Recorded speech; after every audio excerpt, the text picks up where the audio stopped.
few of you have wanted this one. Quite a while back, I did a video about the Tiger Driver 91, Mitsuharu Misawa's biggest and deadliest move, one that he only used a handful of times, almost always resulting in him getting the victory. Indeed, the Tiger Driver 91 was considered so lethal that very few people have ever tried to emulate it over the years. It was too dangerous, too sacred. That said, the context of covering the move came from Will Ospreay reviving it as the Storm Driver 93, at least for a time. Conversely, Ospreay seldom got the win directly from using the move, and it appears that for now he's retired it. It appeared as though he injured Bryan Danielson with it a couple of months ago during their big bout at AEW Dynasty. The same can't really be said for the move we're covering today, perhaps the most well-known super finisher of them all, Kenta Kobashi's Burning Hammer.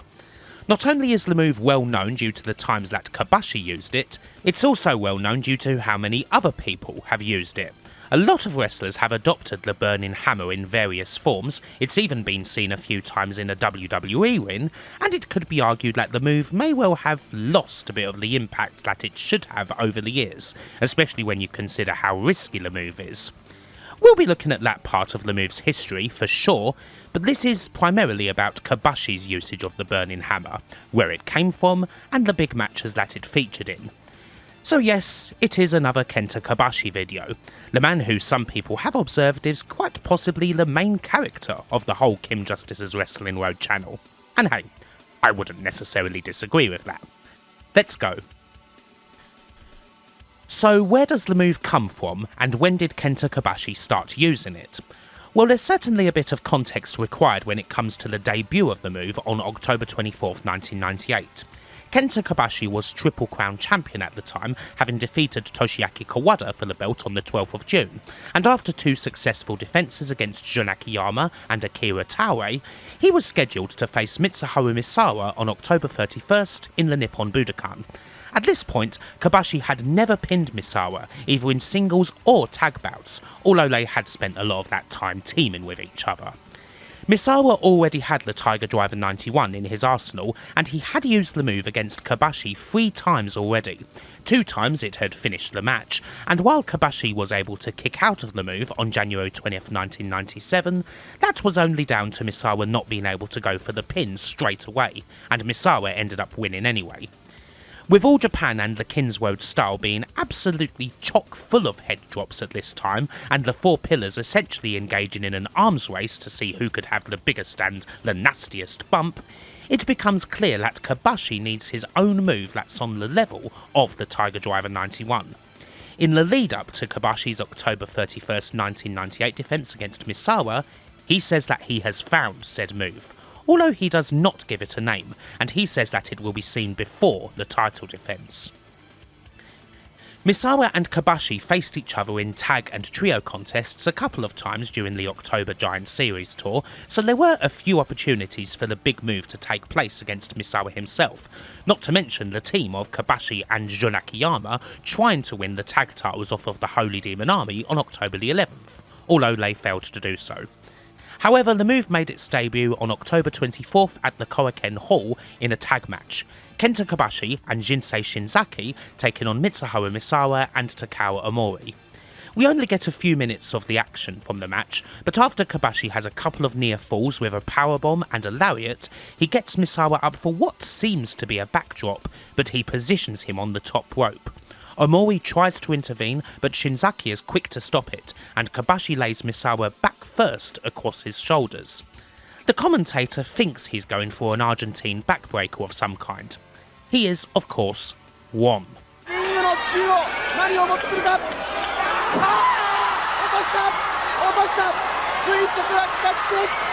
The crowd and commentary absolutely scream at what they've just seen. Kobashi has driven Misawa head first into the mat from his shoulders, and it's enough to get Kenta Kobashi his first ever pinfall against Mitsuharu Misawa. It is an absolutely staggering move. And yet, as far as the eventual title defence against Misawa on October 31st went, it wasn't able to help him there.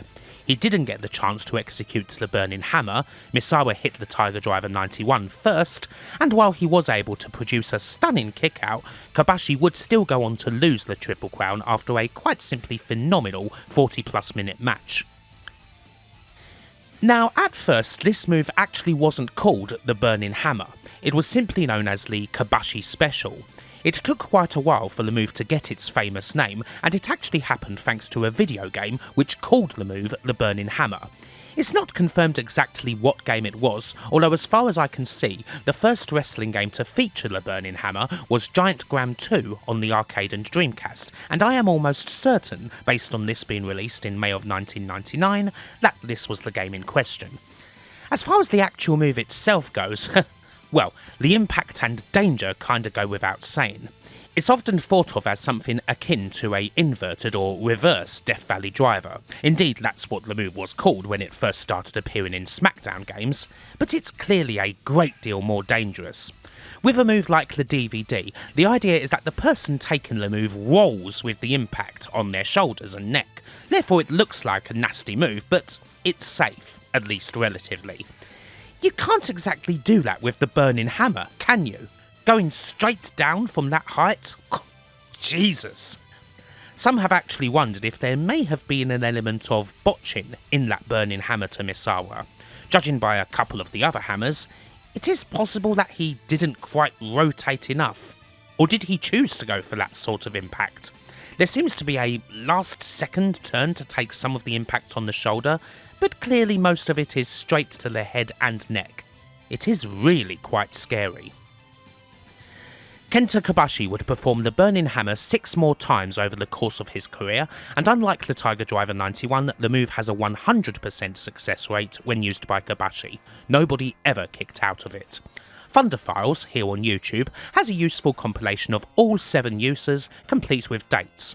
On October 23rd, 1999, almost exactly a year after the move was first used, Kobashi, in his goatee phase, would hit it on Misawa again in a tag match, using it to win himself and Jun Akiyama the tag titles. Now, this is perhaps the sickest of all the Burning Hammer bumps, mainly because we have a couple of pictures of it, particularly this one. I mean, there's not a whole lot of protection there, is there? Good grief. An absolutely terrifying bump. And here the commentary does call the move by its actual name. This would be the move's last usage in all Japan. It made its Noah debut a few months into the company's history when Kobashi faced off against Akiyama, now his main rival, on December 23rd, 2000 in the company's biggest show to date, Great Voyage. As with just about all the instances of this move being used, it's at the end of an absolutely epic contest. Now I tend to think of this one as the Fire Pro Burning Hammer, as it always seemed to me that this particular hammer is the one that Spike based their animation of the move on, at least the new version of it anyway. Either that or the next one. There's not much chance of seeing the hammer in either 2001 or 2002, half of it anyway, seeing as Kobashi spent a lot of that time on the injured list, but the next usage of the move is perhaps the most important of all. We've already covered this match extensively, but Kenta Kobashi used the move on March 1st, 2003 against Mitsuharu Misawa at the end of one of the greatest matches of all time, to finally defeat him in a singles match and win the GHC heavyweight title, starting off his legendary reign. What a match and what a finish. The hammer would be used to defend the title twice during that reign. First off, it would happen against Akiyama once more on July 10th, 2004 in the main event of Noah's biggest show to date, Departure 2004, their first card in the Tokyo Dome. Again, there's almost no words for it. And it is at this point where perhaps it was decided that in this incarnation, the Burning Hammer might just possibly be too dangerous, that it depended so much on the rotation being exactly perfect, and there was too much risk of a very serious injury. The 6th Burning Hammer would happen against fellow pillar Akira Taue on September 10th, 2004, and this marks the debut of the wrist clutch variation. Speaking in kayfabe, obviously a modification like the wrist clutch makes this move even more devastating, as if that was even necessary. But in fact, the wrist clutch actually makes the bump a lot more controlled, with less risk of it being nothing but head and neck. It should be noted that there were the odd times where the move was teased, but didn't happen. Kobashi did attempt to use the Burning Hammer on Yoshihiro Takayama in his classic April 25th 2004 defence against him, but Takayama was able to get out of it. Now I must say, I dread to think what an unwrist-clutched Burning Hammer on the 6'4", 276-pound Takayama would have looked like. That's as good a reason as any to add the wrist clutch. The final use of the Burning Hammer is actually the most controversial of the lot. On the 5th of March 2006, Kenta Kobashi used the wrist clutch hammer in a singles bout against his protege, Kenta. This was quite a shock because, well, it's such an honour. As you can see, losing to the Burning Hammer is something that's only reserved for guys who are in the very elite class of all-time greats, and Kenta in 2006 was still a young buck with a huge amount of potential, but definitely not on that level. Hell, this was when he was still largely representing the junior division, holding the title there, so there was a lot of people questioning whether Kenta was truly deserving of such an honour so relatively early on in his career. It was a very bold move, an unusually bold one that ideally should have paid off big with the making of Kenta as someone capable of that level. The fact that it didn't really end up working out that way isn't so much on Kenta and his skill, as it is the frustratingly hesitant booking in Inoue that could never truly make anyone into a star on the Misawa or Kobashi level, and the major downturn of the company's business in general. And this was the final time that Kobashi used the move, with Kobashi not really featuring a great deal in appropriately huge singles matches after his return from battling cancer, and with his body finally not allowing him to go at that level. There weren't really a lot of other chances for him to deploy the move, no instance where it was needed. Now of course, we do need to talk about the origins of the move. Much like the Tiger Driver 91 and so many other famous moves, the Burning Hammer has its roots in Joshi, although again it's not quite the same move. This time, Kyoko Inoue is the woman in question. On the 12th of August 1996, in a big classic match against Manami Toyota for the WWA World title, Kyoko Inoue debuted her new finisher, the Victoria Driver, and it got the job done, winning her the belt. The Victoria Driver is very similar to the hammer, although the bump certainly isn't quite as extreme. It's more of an upper back bump, as opposed to being right on the frickin' head and neck. Still an absolutely awesome move, of course. It looks so smooth. In the hands of Kyoko, the Victoria Driver also isn't a super finisher in the same way that the hammer is. This was more like her new regular finisher, replacing the Niagara Driver. Not a move with 100% success rate, but very effective and obviously used a lot more. That said, there is another claim kicking around, that being that the move was actually invented by New Japan legend and champion trainer Katetsu Yamamoto back in 1978. This is an odd one. There's obviously no footage of this kicking around, which makes validation much harder. I must say, I have a lot of trouble believing it. If this was the case, Yamamoto would have innovated the move when he was around 45 years old, a couple of years before the end of his full-time wrestling career, which had mostly seen him use a diving headbutt as his finisher. That and the total lack of any evidence means that there is really no basis whatsoever for this claim. Plus, at its core, we're talking about a move that's a variation on the Death Valley Driver, a move that everybody agrees was innovated by Etsuko Mita back in the early 90s. So nothing about the claim really adds up. But where does it come from? It may possibly come from Fire Pro Wrestling back in the 2000s. Because the game has largely always been unlicensed, they couldn't really call a Burning Hammer by its proper name. So when it was added in, they instead called it the Wakamoto Special 78.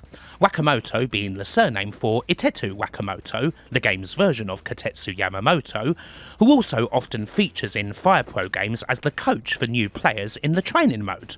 It seems like Spike put this in as a form of tribute to someone who is usually quite prominent in the Fire Pro games. Kobashi's iteration is, of course, to make it much more of a head drop, with clearly devastating effect and also quite influential effect. Unlike the Tiger Driver 91, this isn't really a move that would largely stay in his hands, and it didn't really take long at all for lots of other people to start using it. In a time when more and more people are watching those Puro tapes and more wrestlers are getting heavily influenced by what they're seeing, a move like the Burning Hammer is something that seriously blows up the IWC in a way that the Tiger Driver 91 obviously couldn't have done quite as much back when that was originated. And the results of that will soon become apparent. While tracking the progress of a move through things like the indie scene and indeed all the way to the big stages can be a little hazy, there are a few people who can be pointed at when it comes to the adaptation of the hammer as something that's a bit more regular, especially in the West. And the best place to start is with Dan Maff, who was probably the first guy with any name value on the indies to, back in the early noughties, start using the Burning Hammer as a more regular finisher. Much like Kings Road era All Japan, the US indies can often be in their own arms race when it comes to big moves, so someone was undoubtedly going to start doing the hammer as a regular finisher sooner rather than later, and hey, it may as well be a big guy like Maff. It's also worth mentioning Mark Briscoe here, and his own variation on the move, the cutthroat driver, which isn't something he breaks out often these days, but it's a move he was using regularly back in the early 2000s when he was still a teenager, often in matches against his late great elder brother Jay. And yes, it is a Burning Hammer with the addition of a Japanese stranglehold arm across the neck. God damn! When it comes to the indies, Maff and Briscoe are two names that readily spring to mind here, but of course they aren't necessarily the only ones, as there's a good few more over the years. Seth Rollins did it a couple of times on the indies when he was Tyler Black, Joey Janela's done it, Jake Something's done it, Lufisto uses it regularly, Trent Seven. There's a good few kicking around. As a quick diversion before we get into the big companies, there is another guy who has a pretty hefty association with the move, perhaps third behind Kenta Kobashi and Kyoko Inoue: Wolf Hawkfield. Wolf may be a largely fictional wrestler, aside from the time he was portrayed by Jim Steele in 90s AJPW, but 2006's Virtua Fighter 5 saw Wolf be given the Burning Hammer as a move, and it's not just any regular throw. In fact, it is by far the most damaging single move in the entirety of the game, dealing 100 points of damage.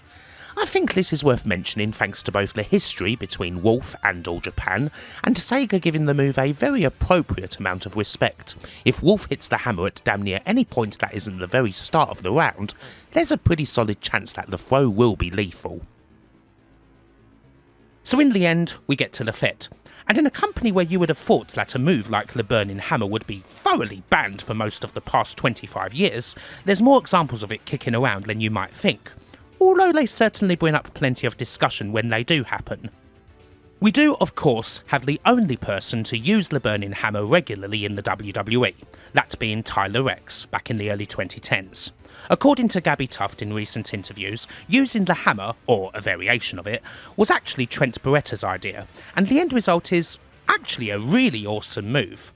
Obviously it's a lot safer, and the Burning Hammer in this variation resolves itself into a DDT, so you still get the kayfabe head impact even if it is a front bump. It is similar to what Bianca Belair uses nowadays as the Kiss of Death, or KOD, although that resolves itself more into a sit-out facebuster. If you want the nastier indie version of this, you've probably got to go for the legendary Super Dragon Psycho Driver, which is another move that's pretty close to the hammer. Now, as I recall, IWC people did kind of bag on the move a bit, not necessarily for the actual move itself, but for using the Burning Hammer name. Anywho, as the story goes, the move was totally fine for 6 months or so, while Rex was on SmackDown. It was deemed as utterly safe. Then, when she was moved to Raw and was on the same show as John Cena, it was no longer fine at all because John thought it was much too similar to the Attitude Adjustment, publicly chewed Rex out over it, and so the Burning Hammer went straight out the window. In recent months, Gabby Tuft has been training for a return to the ring, having not wrestled a match since 2014, and there are a few clips on social media of her busting out this pretty cool, safe hammer variation. And then we get to the small handful of full-on Burning Hammers that have been seen in a WWE ring. On August 26, 2016, Brian Kendrick faced Kota Ibushi in the quarterfinals of the Cruiserweight Classic. The storyline going in was of Kendrick being a wily old veteran who was capable of doing just about anything in order to make his way through the tournament and show that he could still hang with these younger guys, and of Kota Ibushi being, well, Kota Ibushi, one of the most celebrated of all wrestlers. Near the close of the match, Kendrick is able to dodge Ibushi, bouncing him off the ropes, picks him up and hits him with a whopper of a burning hammer, much to the shock of Mauro Ranallo and Daniel Bryan on comms. However, it didn't quite get the pin. Ibushi kicked out right at the death and was eventually able to recover and hit the Golden Star Powerbomb for the win. Kendrick pulling out something as wild as the hammer was certainly in character, even if not really part of his moveset, and Ibushi taking it is certainly in character because, well, it's frickin' Kota Ibushi, and there's nothing that he wouldn't put his body through for the sake of wrestling. And then we have AJ Styles, who has actually used the hammer a couple of times. First off, he used the move a couple of times during his feud with Matt Riddle. It never ended the match there, it must be said.